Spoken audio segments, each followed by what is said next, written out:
Have you ever stood in front of a mirror, wondering why, despite your best efforts, you keep repeating the same patterns, the same arguments, the same choices, the same fears? Now pause for a moment, because here's something that might unsettle you. According to cognitive neuroscience, up to 90% of the thoughts, emotions, and decisions you make each day are not conscious. They are automatic, controlled by neural pathways etched deep into your subconscious mind. You are not choosing most of your life. Your subconscious is. These neural pathways form early. From the moment you're born, even before, your brain begins to wire itself based on your surroundings, your caregiver's tone of voice, your culture's unspoken rules, your childhood experiences. The limbic system, the emotional brain, records the sensations, the rhythms, the triggers. And through the marvel of neuroplasticity, these impressions become structural. Habits of thought become highways in the mind. You feel anger, not because you chose it, but because your brain recognizes a pattern. You sabotage yourself before success, not out of intent, but out of subconscious fear of unfamiliar worthiness. You attract familiar pain, not because you deserve it, but because it's what your nervous system has learned to expect as normal. And the most haunting part, your subconscious does not ask whether something is good for you. It only asks, is this familiar? But what if this silent architect, this subconscious self, holds not only the scripts of your past, but the seeds of your divinity? What if rewiring the mind is not just a scientific possibility, but a sacred calling? In ancient spiritual traditions, the subconscious was not a clinical term. It was the soul's undercurrent, the hidden self, the realm of dreams, intuition, and inherited wisdom. The Bible speaks in layers when it says in Proverbs 23:7, "As a man thinketh in his heart, so is he." The heart, in Hebrew, lev, wasn't just the seat of emotion. It was the inner chamber of one's entire being, where thoughts, will, and subconscious intent merged. The scripture does not say, as he decides consciously, but as he thinks in his heart. It is the underneath that defines the surface. The shape of your life, the way you love, react, speak, choose, all flows from the deeper waters of the mind you rarely see. A mind that has been shaped not by truth, but by repetition. Can you see how much of your daily life might be echoes of a past you never consented to? How many beliefs do you carry about success, worth, relationships, suffering, that were handed to you before you had the chance to question them? What if the voice in your head that whispers, "You're not good enough," isn't your voice at all? We spend our lives trying to change behavior on the surface, like rearranging the waves, while the current beneath goes untouched. But here lies the gift. If 90% of your life is shaped by your subconscious, then healing that part of you is not a luxury. It is your liberation. It's not simply about thinking more positively. It's about re-encoding the deepest structures of your emotional memory, training the brain to trust a new frequency of existence, allowing grace to rewire what trauma once carved. Modern neuroscience now confirms what mystics once intuited. The subconscious is plastic, not fixed, not doomed, not broken. You are not a victim of your history. You are the custodian of a garden that can still be tended. But that requires stillness. It requires turning inward, beneath the noise of social programming, into the sacred silence where old wounds live and where the divine still whispers. This is not a call to hyperfixate on your flaws, but to gently, bravely awaken to the truth that many of your so-called choices were never truly yours. You didn't choose your childhood. You didn't choose to grow up around scarcity or neglect or perfectionism. You didn't choose the religion that taught you shame or the family that punished vulnerability. You didn't choose the heartbreak that taught you not to trust. But now you are here, aware, conscious, and in that awareness is power. This is what the mystics meant when they spoke of dying before death, the death of unconscious living, the quiet burial of inherited patterns. And in that death, the soul is reborn. Carl Jung once said, "Until you make the unconscious conscious, it will direct your life, and you will call it fate." How often have you mistaken a subconscious reaction for destiny? How many times has your nervous system sabotaged connection because love felt unsafe? How many goals have you delayed, not because you lacked will, but because your inner child feared visibility? There's no judgment in this, only clarity. And clarity is the first grace.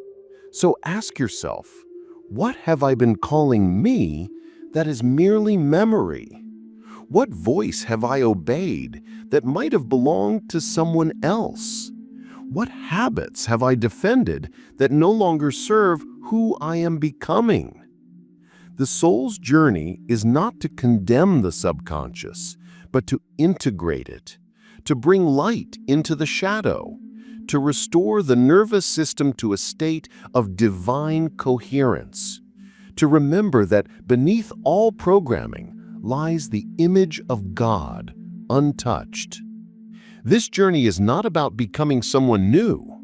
It's about remembering who you were before the world taught you fear, before you were conditioned to shrink, before your body learned to brace for betrayal, before you defined your worth by the reactions of others. In that remembering, you begin to reclaim your will, not the reactive will, but the sovereign one, the one that says, "I choose to respond, not from old pain, but from present truth." And yet, the deeper question emerges. Who am I without the noise? Who am I when I am no longer a reflex of my environment? Who am I when I no longer serve the gods of performance and protection? There is a quiet revolution happening in you, a sacred rebellion against unconscious existence, a return to presence, to possibility, to grace. And it begins not with fixing, but with witnessing. Witness the wound without merging with it. Witness the pattern without shaming it. Witness the fear without feeding it.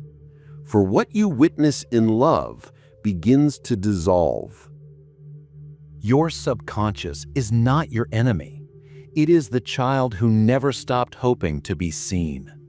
It is the echo of every moment you felt powerless, frozen in time, waiting for you to return, not with punishment, but with presence. You do not transform the subconscious by force.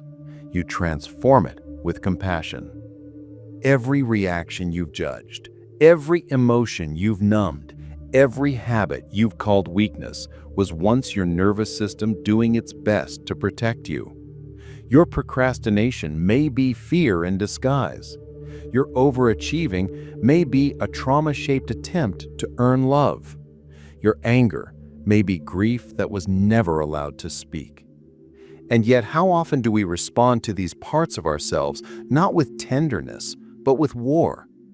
We shame our shadows instead of listening to them. But in doing so, we forget something sacred. What is buried is not only pain, but potential. The subconscious, when healed, becomes your greatest ally, a quiet compass, a womb of intuition, a vessel where grace can live not as an idea, but as a felt experience. This is where science and spirit begin to kiss. Because in the laboratory of your body, divine alchemy is constantly at work. Neuroplasticity tells us your brain can rewire at any age, that synaptic pathways can dissolve and reform, like rivers carving new landscapes. Every time you pause before reacting, every time you speak to yourself with love instead of contempt, every time you choose presence over panic, you are reshaping the very structure of your mind. And every new structure becomes a sanctuary. But the question must be asked, if you can change, if your mind is capable of transformation, then what stops you? The answer is not weakness. The answer is loyalty. You've been loyal to the patterns that once kept you safe, loyal to identities that gave you belonging, loyal to fears that helped you avoid pain. But loyalty to your past is not the same as faith in your future. There comes a moment when the soul whispers, "It is time." Time to stop performing for acceptance. Time to sacrifice yourself to avoid discomfort. Time to stop repeating suffering and calling it fate. In that moment, a holy fire begins to burn. Not a fire that destroys, but one that purifies, that calls all the fragmented parts of you back into wholeness. And that fire is not loud. It speaks in the voice of silence, of breath, of memory. It asks you to sit, to feel, to forgive. Because healing is not becoming superhuman, it is becoming fully human again. Do you remember the last time you let yourself feel without trying to fix it? Do you remember the last time you honored a boundary without apologizing? Do you remember the last time you trusted stillness more than strategy? In those moments, you were not weak. You were wise. And wisdom is the language your subconscious understands.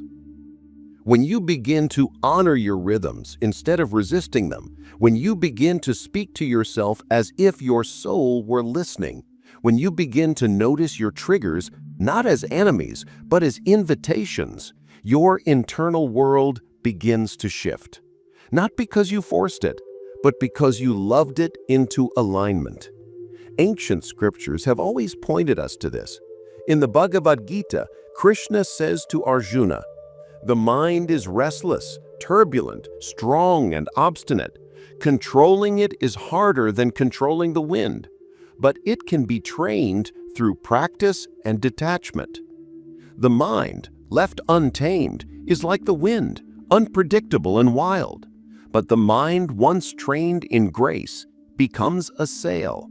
It can carry you not into the storm, but into still waters. This training is not punishment, it is devotion, not to perfection, but to presence. To show up each day, not to fight your mind, but to listen to it, to understand the language of your own subconscious with reverence. Because behind every habit is a need, behind every reaction is a wound, and behind every wound is a wisdom waiting to be claimed.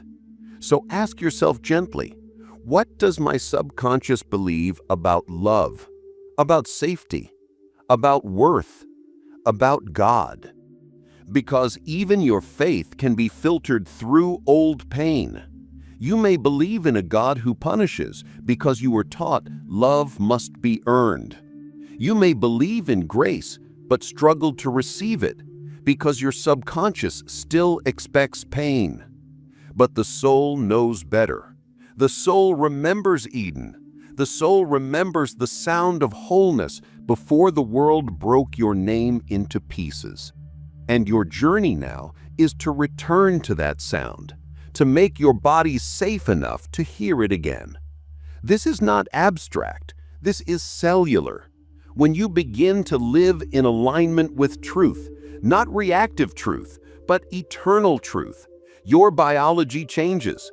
Cortisol decreases, oxytocin rises, neural pathways rewire, the amygdala softens, the prefrontal cortex strengthens. You think clearer, breathe deeper, respond slower, love fuller. You remember who you are, not just in thought, but in sensation. And from that place, you begin to choose again, not from fear, not from programming, but from the presence of your divinely conscious self. And yet, the work is not linear. Some days you will fall back into old patterns. That's not failure. That's a visit to an old version of you who still needs a little more love. So don't run. Sit with them. Hold them. Show them the truth of the present moment. For the subconscious is not changed by logic. It is changed by experience. You cannot talk your nervous system into safety. You must show it safety, again and again and again. And in doing so, the old self begins to let go. The inner critic softens. The shame loosens its grip. The fear becomes less convincing. And what remains is a you that has always been there, the unshaken one, the eternal one, the you that was never the trauma, never the reaction, never the mask, the you made in the image of the divine. That part of you cannot be programmed. It cannot be erased. It can only be remembered. And so I ask you now, who might you become if you no longer lived by unconscious scripts? What might you create if you stopped obeying fear? What kind of love might you receive if you stopped anticipating rejection? What kind of God might you encounter if you stopped projecting your pain onto Him? There's a deeper world within you, not beneath your skin, but beneath your thoughts. And that world is not chaos. It is not weakness. It is not shame. It is sacred. It is where your subconscious stores every tear you didn't cry, every truth you swallowed, every part of you that the world told to stay quiet, but never died. And now that you are awake, you're invited to visit this inner temple, not to judge it, not to escape it, but to remember it, to heal it, to bless it. For what is unseen is not unworthy. What is hidden is not unholy. In fact, in most sacred traditions, the divine hides in the secret place. In Psalm 51:6, King David cries, "Behold, you desire truth in the inward parts, and in the hidden part will you make me to know wisdom." Truth in the inward parts, not the curated ones, not the filtered ones, but the raw, ancient ones. The places that ache, the rooms we keep locked, that is where wisdom waits.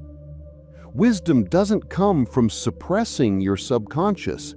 It comes from listening to it with mercy. This is why spiritual awakening is not a sprint upward, but a descent inward. You don't ascend by escaping your past. You rise by integrating it. And you integrate it not through force, but through forgiveness. Forgiveness is not forgetting what happened. It's choosing not to become it. It is breaking the soul contract that says, because I was wounded in the dark, I will live in the dark. It is whispering to your inner child, you were never the problem. You were just trying to survive. It is realizing that you were not too broken to be whole. You are simply too conditioned to remember you already are. So now, ask gently, can you forgive yourself for how long you lived asleep? Can you forgive yourself for not knowing better when no one ever showed you how? Can you forgive your subconscious for replaying old loops when it only ever wanted to keep you safe? There is a soft revolution in the act of forgiving your mind, because what you forgive, you free, and what you free becomes fertile. Your subconscious is not just a record of your past, it is the soil of your future. And when you begin to sow new seeds of joy, of gratitude, of sacred trust, the neural landscape shifts, not all at once, but inevitably. The limbic system learns to stop bracing. The hippocampus begins to reframe memories. The prefrontal cortex grows stronger. You begin to feel your soul coming home to your body, not as a battleground, but as a sanctuary. And when that happens, you live differently. You choose not from survival, but from sovereignty. You wake up with a quieter mind and a clearer heart. You no longer need to prove your worth because you've remembered it. You no longer fear intimacy because your nervous system no longer mistakes closeness for danger. You no longer chase purpose because you realize you are the purpose. You no longer worship the illusion of control because you've tasted the freedom of surrender. And perhaps most sacred of all, you begin to see others differently. When you witness your own subconscious patterns with compassion, you stop judging others for theirs. You see their defensiveness not as arrogance, but as fear.